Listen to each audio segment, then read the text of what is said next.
Dans l'optique d'exprimer son opposition à la guerre futile contre le Niger, un géant meeting organisé par le Parti Les Démocrates s'est tenu dans la journée du samedi 16 septembre 2023 à Vidolé-Vedoko à Cotonou.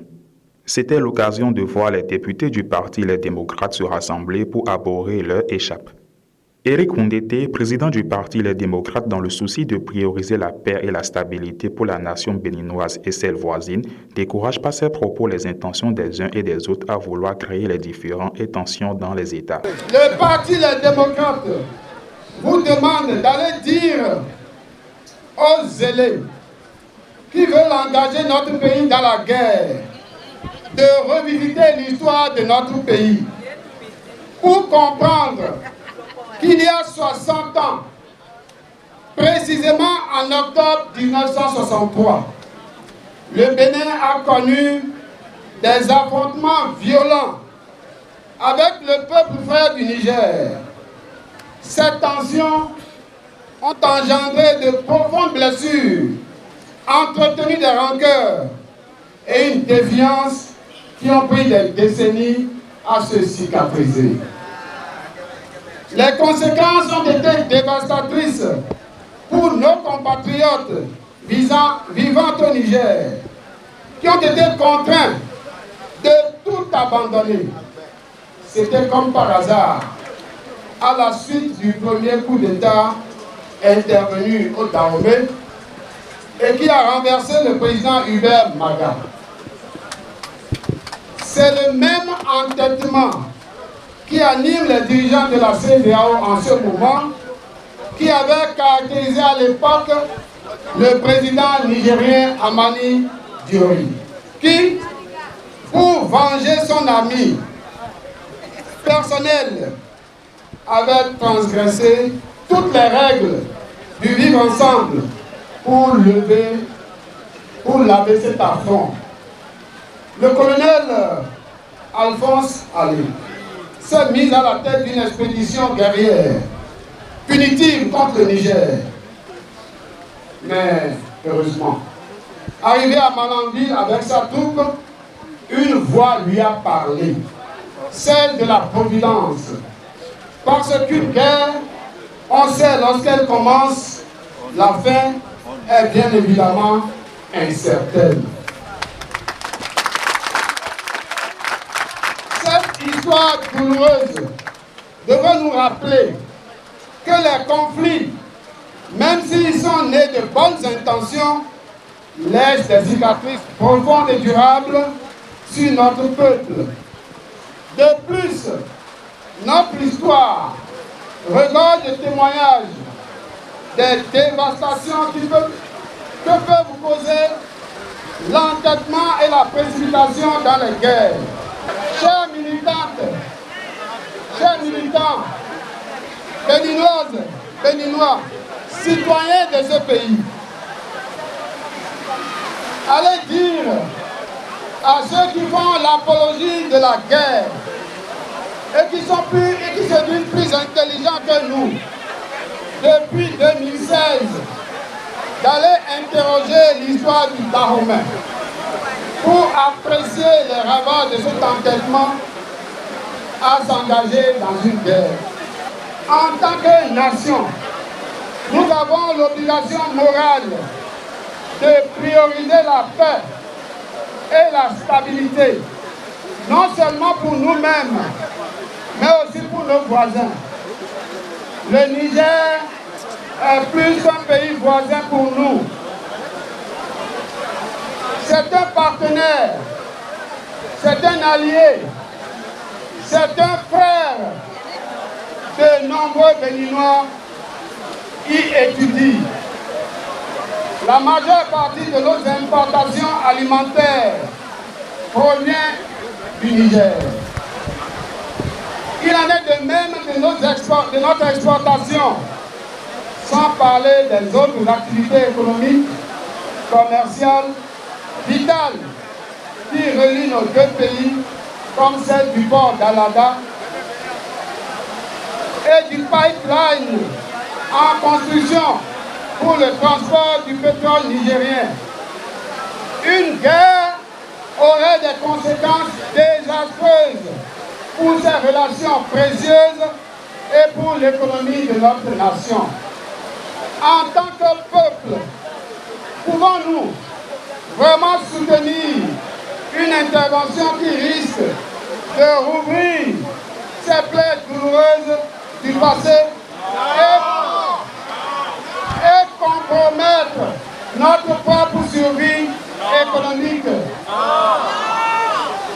Les économies aussi souffrent, les marchés s'effondrent, les emplois sont menacés, les infrastructures se désagrègent. Ça, ce sont les conséquences de la guerre. Mes chers frères, mes chers compatriotes, je vous supplie, je vous en supplie, dites à ceux qui nous gouvernent et qui se disent plus clairvoyants que nous tous depuis 2016 d'envisager d'autres moyens pour résoudre les différends. Le dialogue, la diplomatie et la compréhension mutuelle sont les piliers sur lesquels notre nation a été construite. En tant que président du Parti Les Démocrates, chef de file de l'opposition, et en tant que Béninois, fier de son pays et de son histoire, je demande instamment à tous les acteurs concernés de réfléchir profondément avant d'engager notre nation dans une voie dont les conséquences pourraient être inévitables et nuisibles pour l'ensemble de notre nation. Aujourd'hui, je vous implore, n'oublions pas notre histoire commune, rejetons la précipitation, les intérêts privés et personnels. Nourenou Achadé, député et membre du Parti Les Démocrates, rappelle les différentes actions déjà menées par son parti allant dans le sens de l'opposition contre toute tension et différend entre États. Je voudrais vous rappeler que, à la souvenance en même temps du coup d'État au Niger, notre parti, le Parti Les Démocrates, a fait un communiqué pour condamner le coup d'État. Parce que pour nous, la dévolution du pouvoir d'État doit se faire par les urnes. Nous avons condamné le coup d'État et en même temps, nous avons dénoncé les sanctions qui plutôt mettent en danger les populations plus que les putschistes. Quelques moments après, les députés du groupe parlementaire Les Démocrates ont fait une question orale au gouvernement avec la persistance de l'intervention. Et cette interpellation a été suivie par une conférence de presse. Quelques jours après, le président d'honneur, le docteur Boni Yahi, est sorti par une conférence de presse pour condamner le coup d'État et demander également que les frontières soient ouvertes et que les sanctions soient levées. Mais nos dirigeants semblent ne pas écouter tout ceci. Et nous avons estimé qu'il faut aujourd'hui sortir pour une fois encore tirer l'attention de ces dirigeants sur le danger que nous courons en persistant dans cette erreur. C'est pourquoi vous êtes là aujourd'hui. Nous savons qu'aucun de vous ici ne peut être pour la guerre. Aucun Béninois, même dans leur rang, aucun Béninois n'est pour la guerre. C'est clair. Togbedji Parfait, membre du parti Front Souverain, bureau politique et premier responsable de la commune de Savalou, trouve très noble cette initiative du Parti Les Démocrates. Il prononce ensuite son allocution tout en portant un message important de la paix à l'endroit de tous les participants à ce meeting.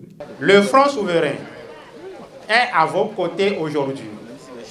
Premièrement, pour vous féliciter d'avoir pris l'initiative de ce rassemblement. Applaudissez très fort l'initiative.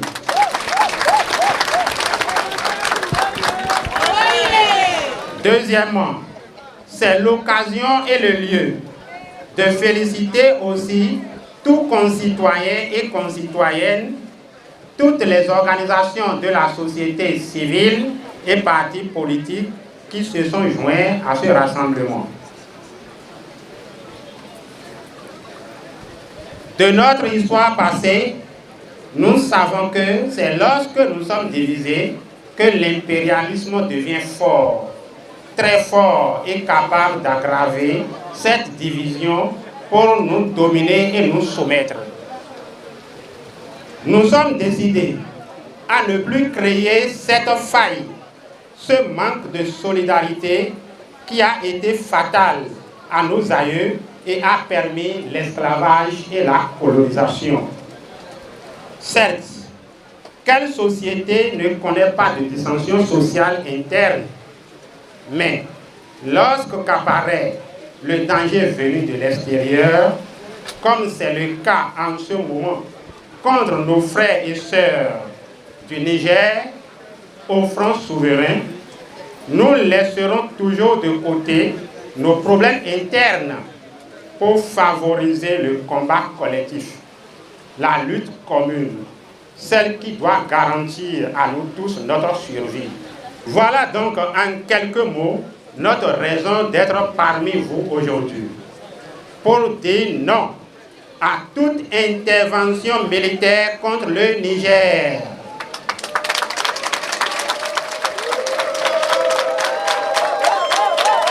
Pour dire non à des bases militaires françaises dans notre pays.